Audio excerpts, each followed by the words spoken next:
Então nós estamos nessa batalha, não é contra a carne, contra o sangue, mas é contra as hostes espirituais da maldade. Então esperamos que Deus abençoe a todos nós e que aqueles que estão começando agora nesse campo da batalha espiritual, de acordo com Judas, versículo 3, possam continuar e, se for jovem, que se coloque também para dar continuidade a este trabalho que deve ser feito por todos nós, mas os jovens sempre têm mais disposição. Nós queremos, irmãos, falar hoje, de acordo com a apostila que você tem aí em mãos.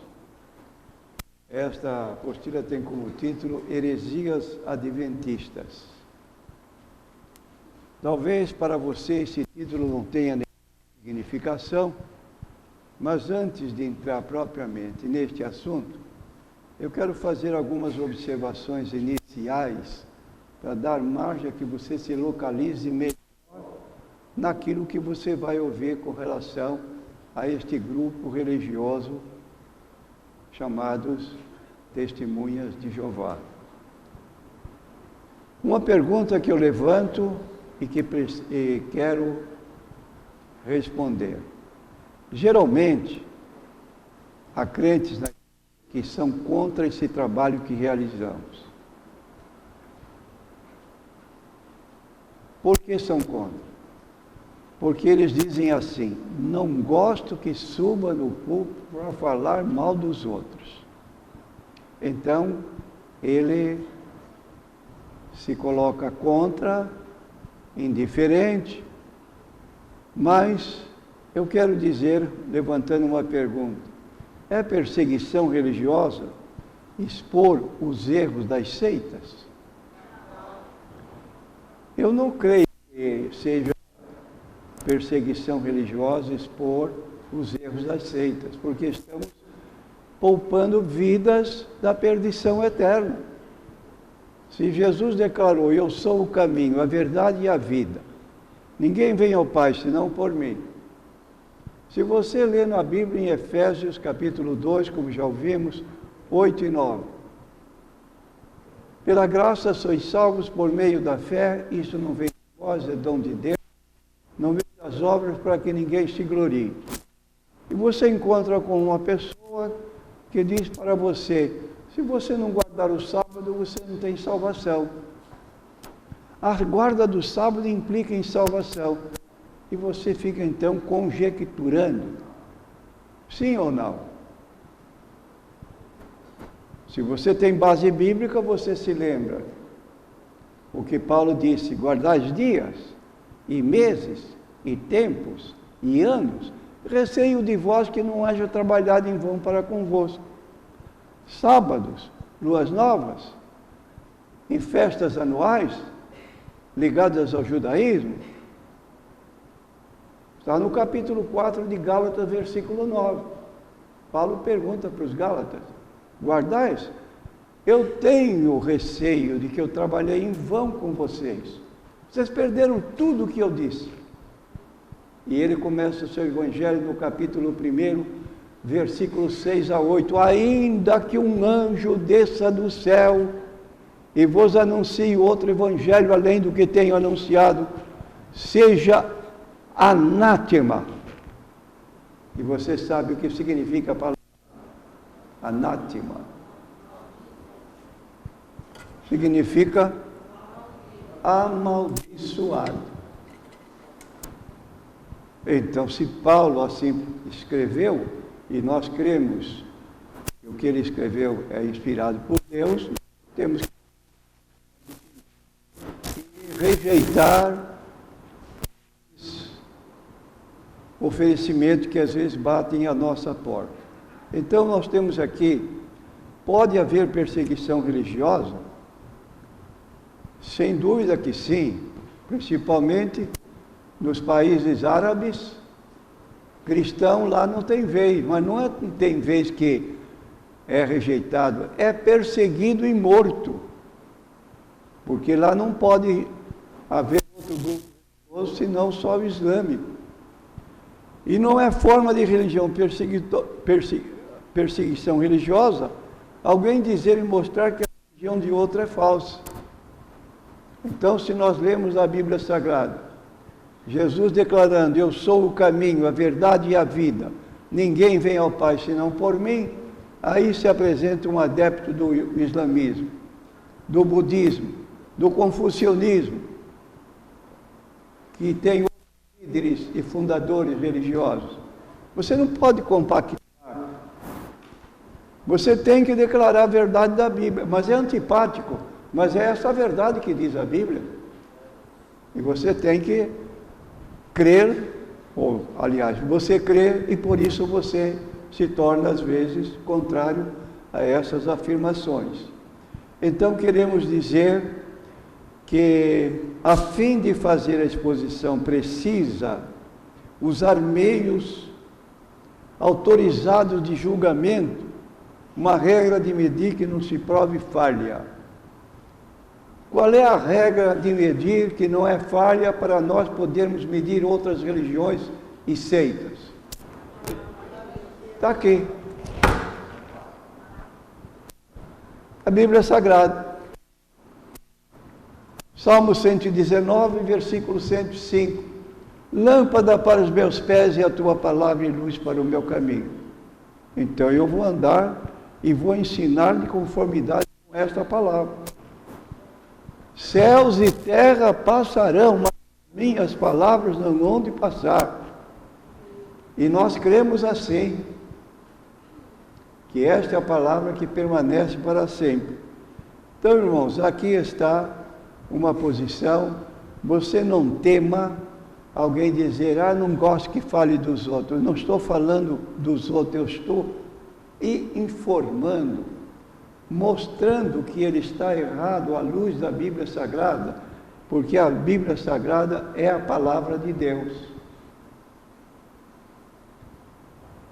E agora, irmãos, nós queremos dizer que o que nós vamos estudar aqui não é algo novo que você possa dizer: mas isso para mim é uma novidade. Você pode pensar assim, mas se você ler a Bíblia Sagrada, você vai notar que nos dias de Jesus havia seitas. Pode citar o nome de uma seita?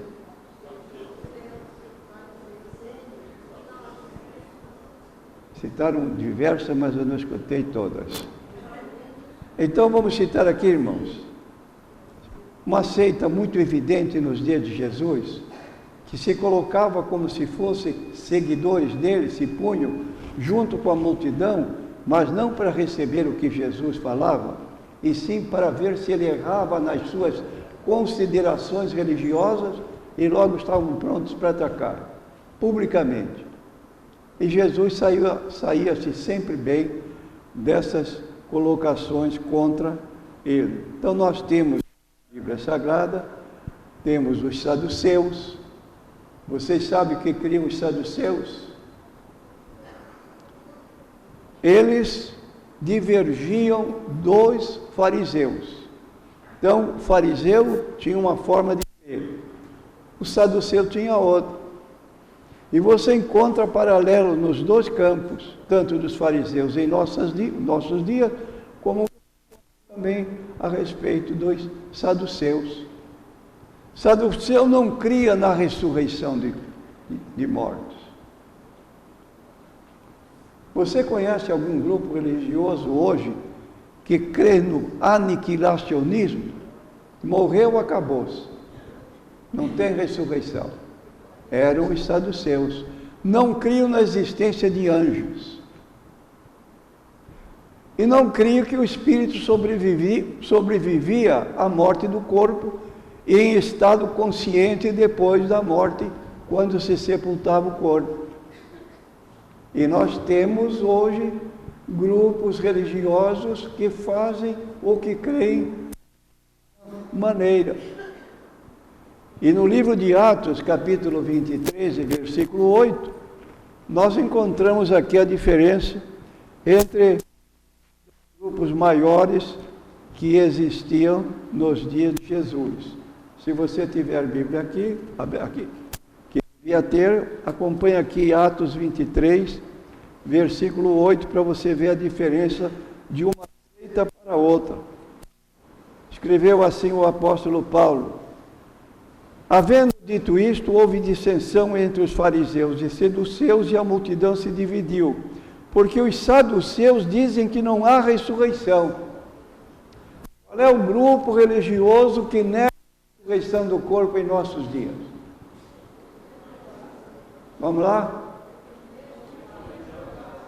Testemunha de Jeová. Diz que Jesus Nazareno não existe mais, que Deus escondeu o corpo de Jesus. Ele se levantou como um espírito glorificado. Mas só que Jesus, quando se apresentou aos discípulos, mostrou-lhe as mãos, para mostrar que havia cicatrizes do que ele havia passado lá na cruz. E para tirar toda sorte de dúvida, eles perguntou mais: tendes alguma coisa que comer?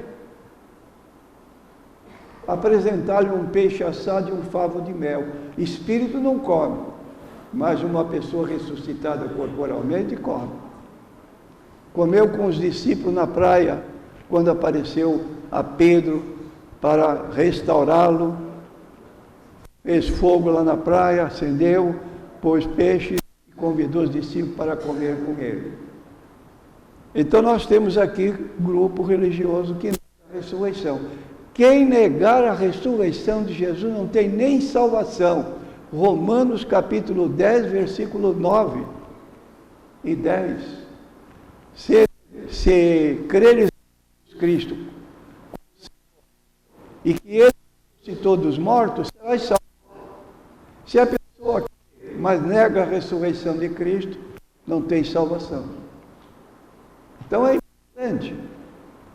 Então assim nós temos, irmãos, essa situação, e nós temos, então, alguma coisa a informar rapidamente. Você sabe que é uma seita?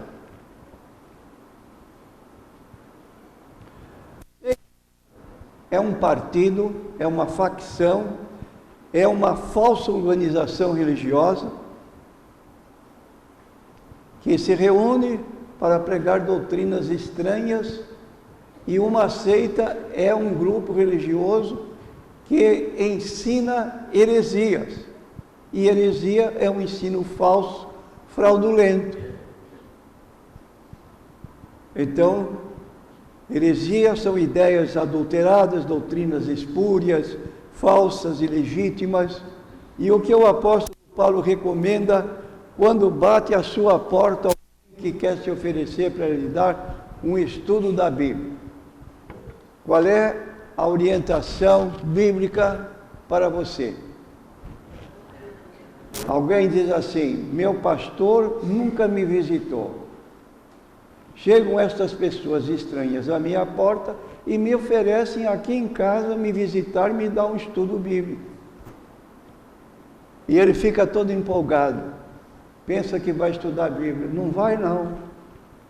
Essa pessoa que vai lhe oferecer um estudo da Bíblia, ela tem um livro, um manual, que fica para você ler e só fazer a pergunta, e a pessoa que está ao seu lado para lhe ensinar vai ler um texto da Bíblia, mas você não vai ler Bíblia. Você vai ler a interpretação que o grupo dá àquele texto, para você pensar igual eles pensam, que fazem isso são as testemunhas de Jeová. Então, irmãos, nós vamos entrar agora na nossa matéria, mas eu quero dizer ainda para você que há um modo fácil de entender um grupo religioso que se caracterize por uma seita. 4 operações da matemática: adição, depois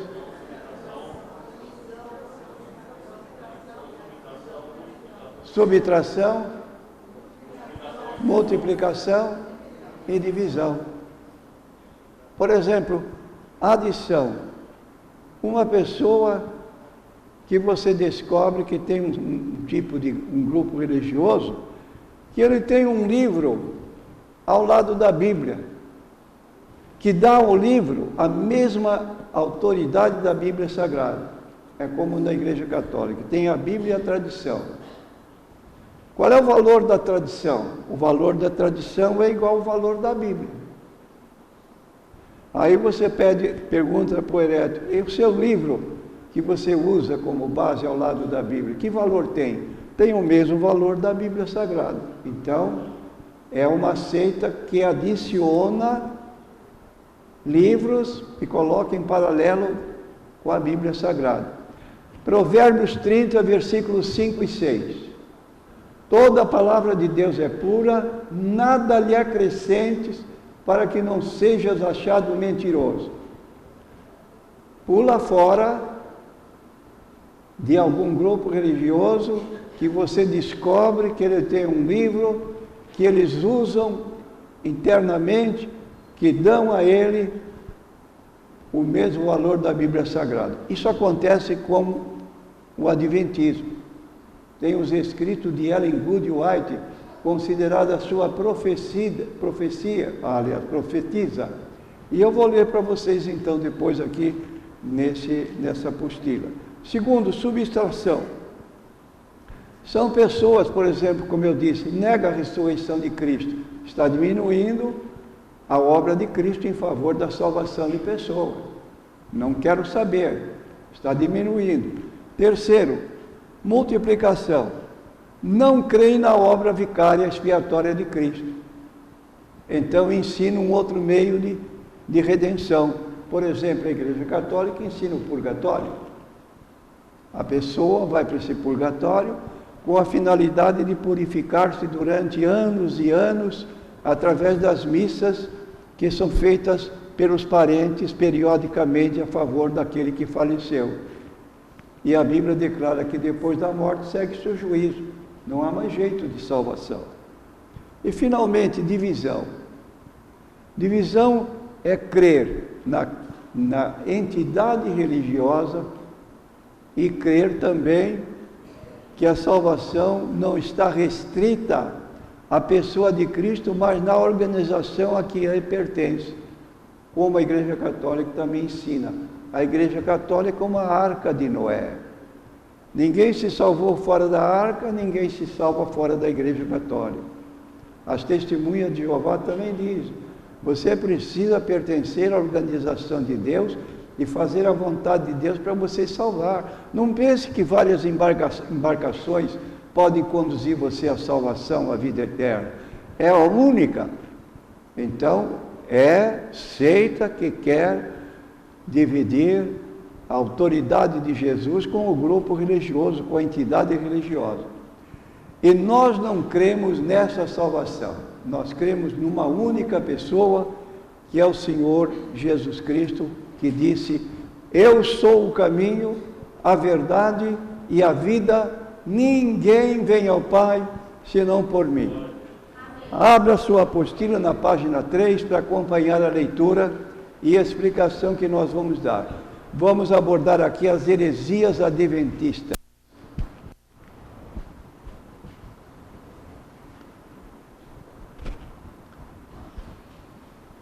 Você sabe o que significa a palavra adventista?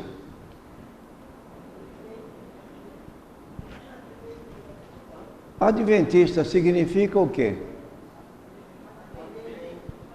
Advento. Advento diz respeito a que doutrinariamente dentro da Bíblia?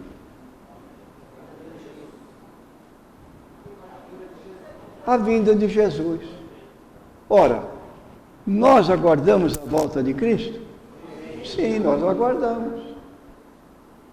Aguardamos a volta de Cristo. Mas temos consciência de uma coisa, que está lá em Mateus 24, 35. Daquele dia e hora, ninguém sabe. Se aparecer algum profeta na sua igreja anunciando o dia e a hora da volta de Cristo, esse cidadão é um falso profeta. Atos 1 e 7, não vos compete saber os tempos e as estações que o Pai estabeleceu pelo seu próprio poder. Mateus 24, 25, Lucas, Marcos, são os evangelistas que falaram da segunda vinda de Cristo, mas eles nunca deixaram uma data marcada para esse evento. Então, a diferença nossa, que nós aguardamos a volta de Cristo, mas não sabemos o dia e a hora e não fazemos especulação. Se eu receber na rádio uma pergunta, pastor Natanael, você poderia me indicar mais ou menos o dia e a hora da vinda de Cristo? Eu vou dizer com toda clareza, eu não sei, não estou autorizado pela Bíblia a emitir opinião. Agora, a Igreja Adventista foi além do que está escrito. Tiveram a ideia, através de um pregador americano chamado William Miller, que foi o fundador deste movimento. Ele era uma pessoa mais ou menos isolada, que ficava em casa, lendo a Bíblia e fazendo cálculos cronológicos, para ver se ele descobria que dia era esse da volta de Cristo. E um dia ele abre o livro de Daniel 8, 14, até 2.300 tardes e manhã e o santuário será purificado. Ele começou a conjecturar: santuário é a terra, purificação por meio do fogo, 2.300 dias, corresponde a 2.300 anos. Pegou uma data adredemente preparada, que não tinha nada a ver com a passagem bíblica, e somou, ou aliás, diminuiu dos 2.300 anos a que ele tinha envolvido com os 2.300 dias. Eram dias em que o templo de Jerusalém ficaria manchado, e os sacrifícios que 2 vezes se faziam no dia, no lugar santo, correspondiam então a 1.150 dias, porque eram 2 vezes que o sacerdote fazia o sacrifício. Ele contou literalmente 2.300 dias, como 2.300 anos, e marcou então 23 de março de 1843. Aí ele gritou: Eureka! Sabe o que significa? Eureka, achei! O que você achou? Eu achei que nenhum pregador conseguiu achar.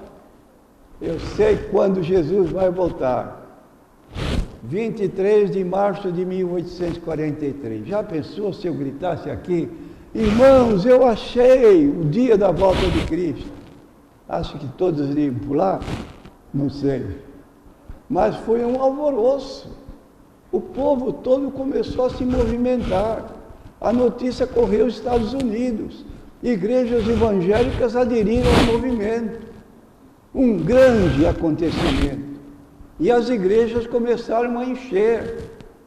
E pessoas que trabalhavam em propriedade de campos, de plantação, começaram a doar seus campos, tirar seus filhos da escola. E até trepar nos telhados para ver se podia ver com mais nitidez a volta de Cristo. Chegou o dia. Jesus não voltou. Uma decepção.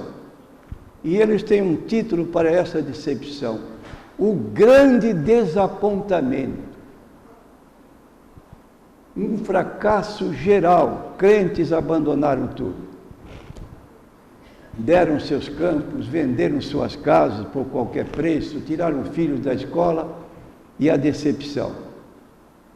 Mas havia um elemento dentro da igreja chamado Samuel Snow, e ele disse: não, falta contar um ano. Se você dá uma partida de um determinado ponto e inclui esse dia de partida, você não contou 2.300 anos, você contou 2.299 anos. Falta um. Então vamos marcar para outra data, 22 de outubro de 1844, mais um ano. E aí as atividades redobraram. E aguardavam, então, que naquela segunda data seria uma data sem receita. E chegou a data 22 de outubro, havia no meio deles agora um cidadão, também plantador de milho, e ele ficou de meia-noite até 6 horas da manhã com a lamparina acesa. De repente Jesus volta ainda, deu a meia-noite, ele pensou, passou o tempo, mas quem sabe se ele vai voltar ainda, e eu vou ficar aqui com a minha lamparina acesa, até 6 horas da manhã, quando o dia já estava totalmente clareado, então ele desistiu. Aí diz a história deles, estou contando que está no livro Fundadores da Mensagem. É um livro publicado pela Casa Publicadora Brasileira. É uma publicadora deles próprios. Ele sai a correr pelo seu milharal, inconformado com a decepção, quando diz então o livro que ele teve uma visão. Ele viu o céu aberto e Jesus mudando de lugar, porque quando Jesus subiu ao céu, ele não sentou no lugar ao lado do Pai, embora a Bíblia diga isso, está no livro de Colossenses 3:1, sentado à direita do Pai, e a Bíblia mais ou menos lá pelo ano 64 da nossa era, diz que ele estava no primeiro compartimento e levantou-se, foi agora entrar no Santo dos Santos. Quando a Bíblia nos diz, no livro de Hebreus, que ele entrou no Santo dos Santos no mesmo dia que chegou ao céu. Aqui embaixo, o véu do templo se rasgou de alto a baixo, e agora então, o céu ficou aberto para os que quisessem entrar. Ele viu, captou essa visão e começou a espalhar. E aí é o que o Adventismo está vivendo hoje. E esse grupo religioso, irmãos, ajuntou para favorecer os líderes uma mulher chamada Ellen Good White, que era uma menina que ia para a escola com as outras colegas, e num dia, na parte da manhã, como fazia todos os dias, acompanhando outras colegas que iam para a escola, ela disse qualquer coisa que entristeceu uma das meninas. E essa menina incontinente pegou uma pedra e lançou no rosto dela. Ficou todo deformado. Ela foi para o hospital e agora ela começou a sofrer das faculdades mentais. O adventista não quer nem que mencione isso, mas eu tenho um livro do próprio médico dela atestando que ela tinha problemas mentais. Começou a ter visões. Ela chegou a ir ao céu, irmão, e entrou no planeta Saturno. Não tinha disco voador, não tinha nada que hoje tem, mas ela conseguiu. E diz que viu lá um mundo de gente muito bem elegante, gente forte, sadia, altos os homens. E sabe quem ela encontrou lá? Encontrou o nosso irmão Enoque, que foi arrebatado. Só queria saber o que Enoque foi fazer lá em cima. Não estava no céu, estava no planeta Saturno. Se você me pedir prova, eu lhe dou. Está tudo registrado para ninguém acusar. Então, irmãos, é isso para vocês que nós estamos dizendo. Agora, esse grupo começou a entrar em doutrinas peculiares. Escute só, irmãos. Eu vou citar o que Ellen White escreveu, Testemunho Seleto, volume 2, página 356. No mundo só existe uma igreja que presentemente se acha na brecha, tapando o muro, restaurando os lugares assolados, e todo o homem que chamar a atenção do mundo e de outras igrejas para esta igreja, denunciando-a como Babilônia, está trabalhando de acordo com aquele que é o acusador dos irmãos. Então não pode dizer uma palavra contra a igreja adventista, porque essa pessoa faz parte da Babilônia, porque eles são especiais.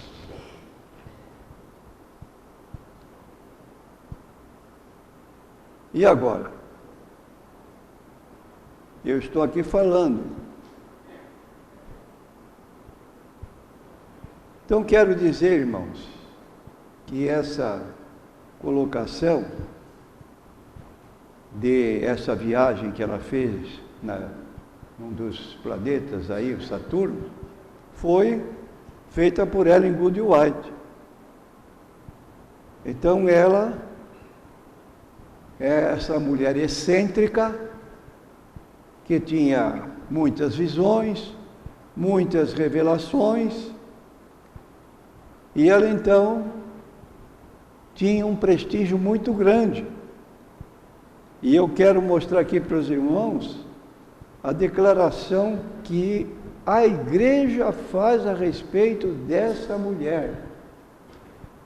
Diz assim: cremos que Ellen White foi inspirada pelo Espírito Santo e seus escritos, produto dessa inspiração, tem aplicação para os adventistas do sétimo dia, página 5, estou lendo, sob o título Autoridade Reconhecida. Escute só: negamos que a qualidade ou grau de inspiração dos escritos de Ellen White sejam diferentes dos encontrados nas Escrituras. Revista Adventista de fevereiro de 1984, na página 37. Agora, irmão, para você ver aqui um exemplo dela, você abre na Bíblia, no livro de Hebreus, capítulo 1, e eu vou dar um exemplo da forma como esta mulher é considerada nos meios adventistas. Por exemplo, nós temos revistas de escola bíblica dominical. Nós vemos que sempre há citações bíblicas para reforçar o assunto que a lição está ministrando. Mas as igrejas, as revistas da escola sabatina, do adventista, não traz citação de versículos bíblicos. Traz citações dos livros de Ellen White, dando aos livros a mesma autoridade ou até maior do que a Bíblia Sagrada. Então, os adventistas entendem o texto bíblico que está em Hebreus capítulo 1. Você lê aqui, acompanhe comigo, Hebreus capítulo 1, versículo 1. Havendo Deus antigamente falado muitas vezes, de muitas maneiras aos pais pelos profetas, a nós falou-nos nestes últimos dias, o que é que diz a sua Bíblia? Pelo Filho. Você crê nisso? Ele nos fala pelo Filho, João 5,39, palavras de Jesus: examinai as Escrituras porque elas falam de mim. E é isso que nós fazemos. Só que este texto aqui foi mudado e é usado pelos adventistas da seguinte forma: havendo Deus antigamente falado muitas vezes, de muitas maneiras aos pais pelos profetas, A nós falou-nos nestes últimos dias pelo Espírito de profecia. Então você não precisa consultar a Bíblia, você precisa ler os livros de Ellen White, porque é o meio pelo qual Deus fala, notadamente para os adventistas. Eu não creio nisso e continuo com a minha Bíblia. Não aceito, e nenhum crente deve aceitar, porque isso aí é alterar a Bíblia Sagrada. Então, precisamos cuidado com isso. Ao passo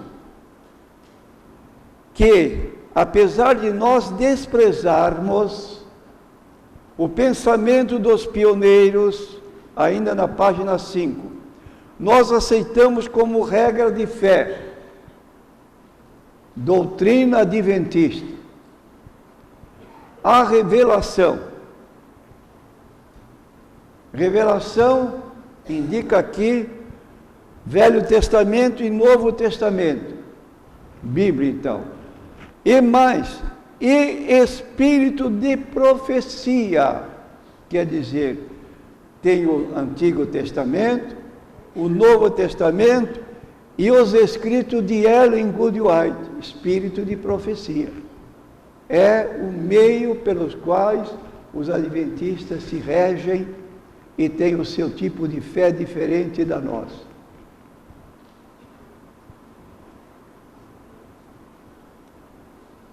Nós temos a seguir a palavra de 1 Coríntios 14, 37. Se alguém cuida ser profeta espiritual, reconheça que as coisas que eu vos escrevo são mandamentos do Senhor. Quem disse isso? O apóstolo Paulo, em 1 Coríntios 14, 37. Então a pessoa fica aqui dentro de uma proposta. Ou ler o que Paulo escreveu, ou ler o que Ellen White escreveu. Então você pega a Bíblia, e aqui está o livro dos Adventistas, o grande conflito. Qual dos dois é mais inspirado? Para uma adventista, é o livro de Ellen White, o grande conflito, porque eles dão ao livro a mesma autoridade da Bíblia Sagrada. Para você e para mim, não. Então nós temos que ter cuidado com isso, porque Apocalipse 22, versículo 18, tem um versículo que você tem uma declaração que você deve saber de cor. Pode citar? E eu testifico a todo aquele que ler as palavras deste livro, que se alguém lhe acrescentar alguma coisa, Deus fará vir sobre ele as pragas que estão escritas neste livro. E se alguém tirar quaisquer palavras da profecia deste livro, Deus tirará da sua parte. Então nós temos que ter muito respeito à palavra de Deus, nos limitar a esta palavra, porque esta palavra é verdade. Agora vamos observar rapidamente algumas profecias de Ellen White. Você vai julgar. E eu pergunto a você, sabe como é que você julga uma profecia? Você está numa igreja, num culto de oração, alguém se levanta e começa a profetizar. Como é que você reconhece se aquela mensagem que ela está dando, essa pessoa está dando, é de Deus, é dos homens?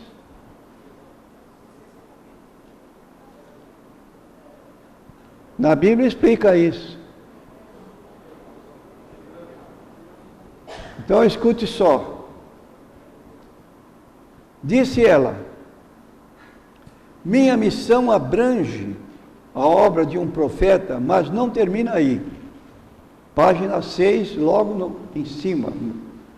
Temos lá isso dentro da orientação profética do movimento adventista. Continua ela: Nos tempos antigos, Deus falou aos homens pela boca dos seus profetas e apóstolos. Nestes dias, Ele lhes fala por meio do testemunho do seu Espírito. O que é que você entendeu? Ele fala pelo testemunho do seu Espírito. O que ela está dizendo aqui? Ele fala agora não mais pelos antigos, fala por ela, pelo que ela pronuncia profeticamente. Não houve ainda um tempo em que mais seriamente falasse ao seu povo a respeito da sua vontade e da conduta que este deve ter. Testemunho Seleto, volume 2, página 276, edição de 1956. E agora vamos para uma profecia dela. Ela diz, no livro Primeiro Escritos, o seguinte: logo ouvimos a voz de Deus, semelhante a muitas águas, a qual nos anunciou o dia e a hora da vinda de Jesus. Que teimosia, irmã. A mulher está teimando que ela vai descobrir o dia e a hora. Os santos vivos, em número dos 144.000, reconheceram e entenderam a voz, ao passo que os ímpios julgaram fosse um trovão ou terremoto. Ao declarar Deus a hora, verteu sobre nós o Espírito Santo, e o nosso rosto brilhou com o esplendor da glória de Deus, como aconteceu com Moisés na descida do Monte Sinai.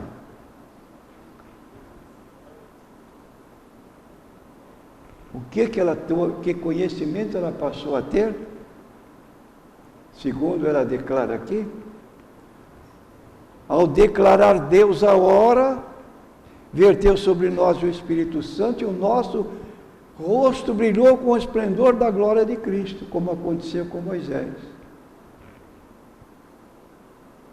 E aí, o que você faria se você ouvisse que eu tive uma revelação do dia e da hora da volta de Cristo? Eu acho que seria cercado aqui por um grupo de pessoas tão grande que viriam cochichar no meu ouvido: Pastor Natanael, só para mim, conta o dia e a hora.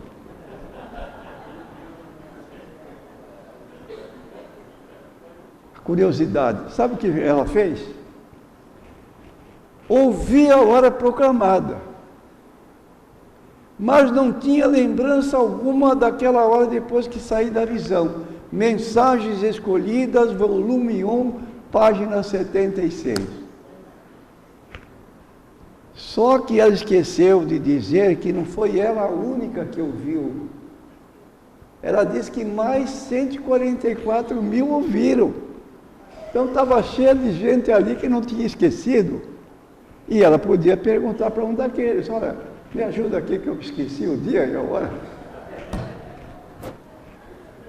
Irmão, é para dar risada, viu? É francamente deplorável que pessoas inteligentes, com títulos de faculdades teológicas, possam aceitar uma colocação dessa.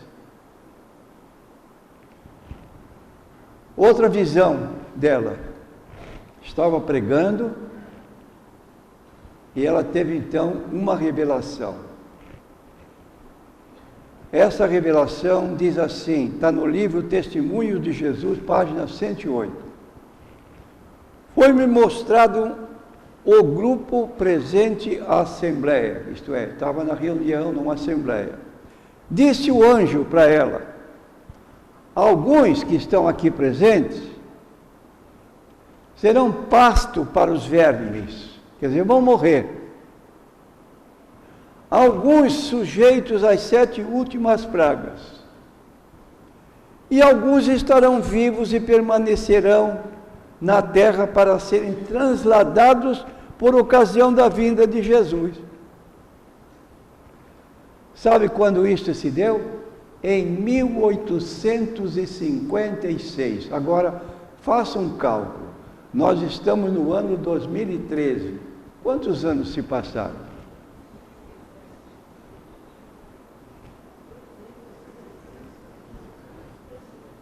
Vai ser difícil? Então eu vou dizer para vocês. 157 anos. Tem alguém vivo no mundo hoje? Mas ela disse: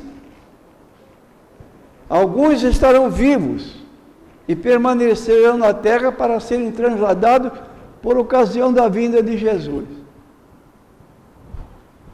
E eu pergunto aos irmãos, se esta mulher, com estas falsas profecias, leva a igreja adventista a se considerar como uma igreja remanescente. Sabe o que é? Igreja Adventista do Sétimo Dia remanescente. É a única igreja na terra que vive dentro dos padrões bíblicos. Todos apostataram. Você acha que uma igreja que se ufana de ser a única igreja verdadeira possui uma profetisa que as suas profetizas não se cumprem? Então você abre a Bíblia no livro de Deuteronômio, capítulo 18, 18 de Deuteronômio, é o 5º livro da Bíblia, para você não errar. E você encontra aqui no versículo 20.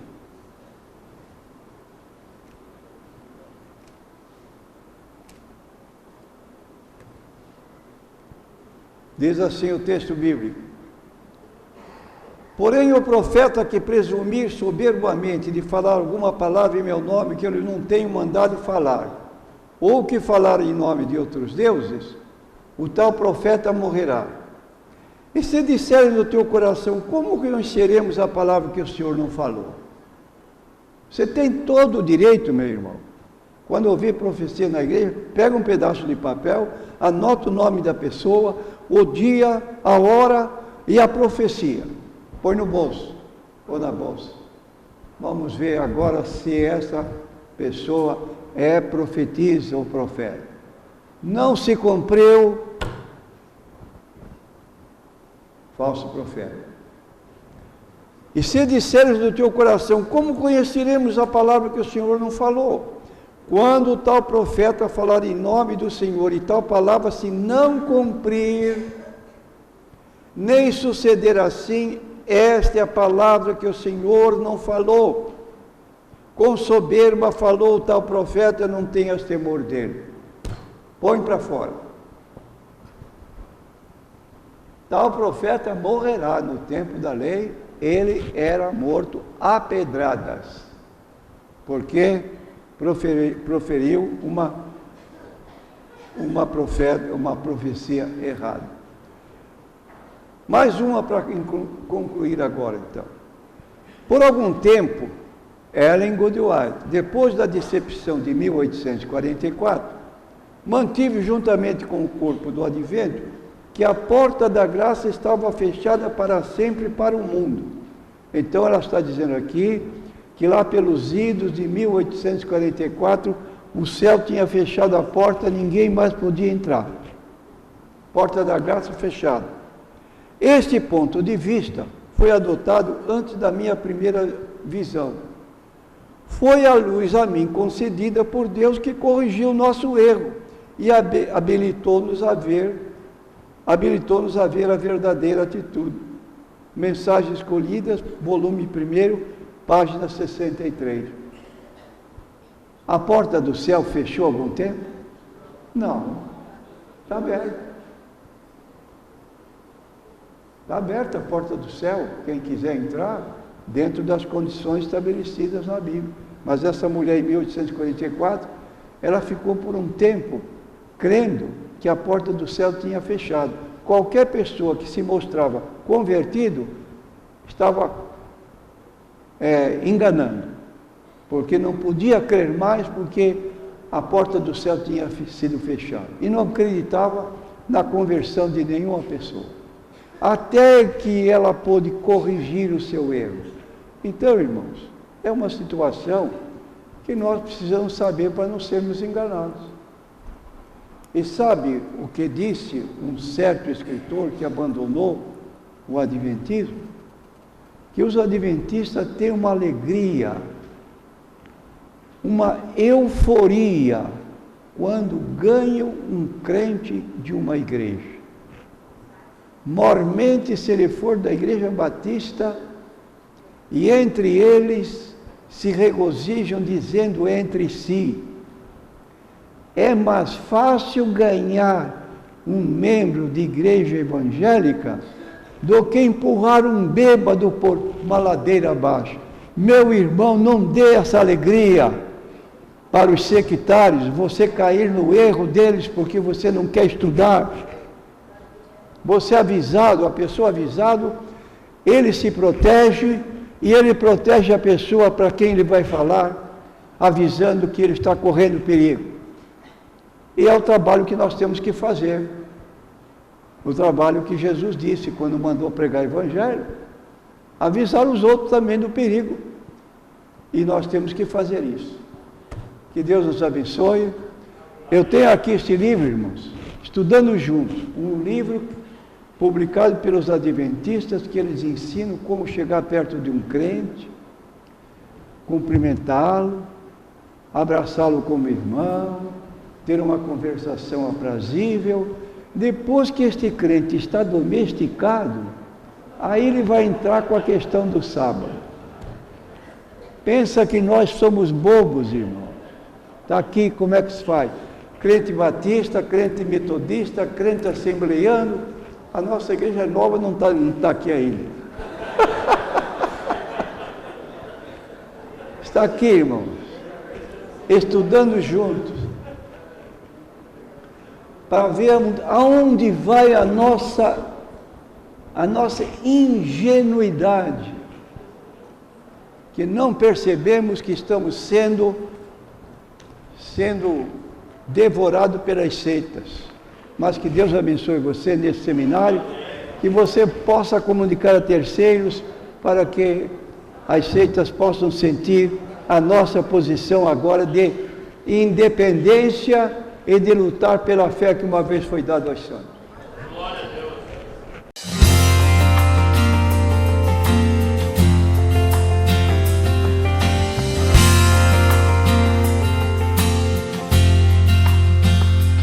Eu não vou parar, a estrada é muito longa, vou continuar. Mesmo em meio às lutas, eu não estou só, te sinto aqui. A vida é mesmo assim, tantas aflições eu tenho que enfrentar, mas o Senhor está sempre a me proteger, te sinto aqui. Quando o vento sopra contra mim, os problemas tentam me abater, eu me lembro o grande eu sou me enviou. Eu tenho um chamado, jamais vou me calar. Eu tenho um chamado, o Evangelho anuncia. Eu fui escolhido no ventre da minha mãe. Eu sei que Deus não abre mão de mim, não.